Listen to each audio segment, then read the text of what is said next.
Optimizing your exercise order can streamline your workout sessions and deliver greater gains.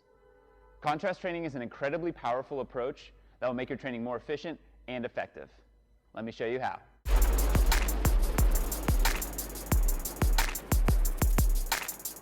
Welcome back, and thanks again for joining me here at Rodu. Today we're talking about contrast training and how you can use it to your advantage to have shorter workouts with greater results. Contrast training is pairing a heavy strength exercise with an explosive movement of similar mechanics.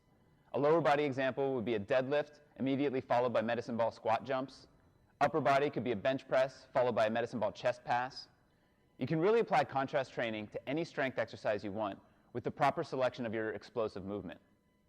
The key to choosing the right explosive exercise is picking one that has similar mechanics to your strength movement. So pairing an overhead press with a box jump isn't going to deliver the results you want.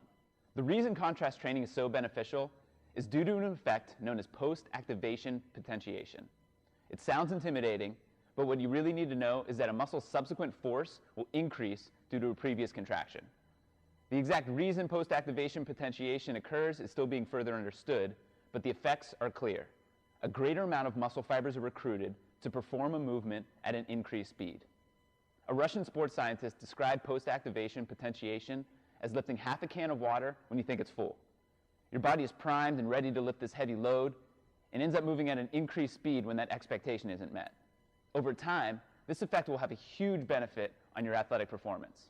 Let's put this theory into practice and go back to our examples mentioned earlier. First up, a lower body contrast training circuit.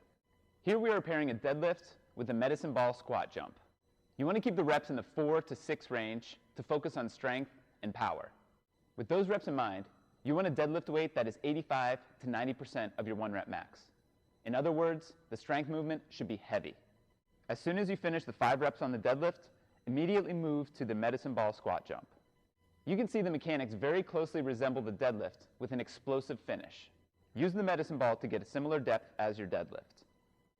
Again, your body is primed and ready to lift that heavy load, which makes for a more effective jump. To complete this lower body contrast training circuit, I would finish with a mobility drill, such as dynamic pigeon. This is going to work on hip range of motion and program in a rest period so that you can hit your next round as hard as possible. For the upper body, the contrast training theory is the same. We do a heavy strength movement paired with an explosive lightweight or body weight movement. Here we are doing 5 reps of the dumbbell bench press. Again, stick to 4 to 6 reps of 85 to 90% of your 1 rep max. Finish the reps and quickly move to the explosive medicine ball chest pass. I recommend throwing from your knees to avoid cheating and using your lower body to drive the ball. Again, I would finish with a mobility drill. For this, I would use PVC pass-throughs.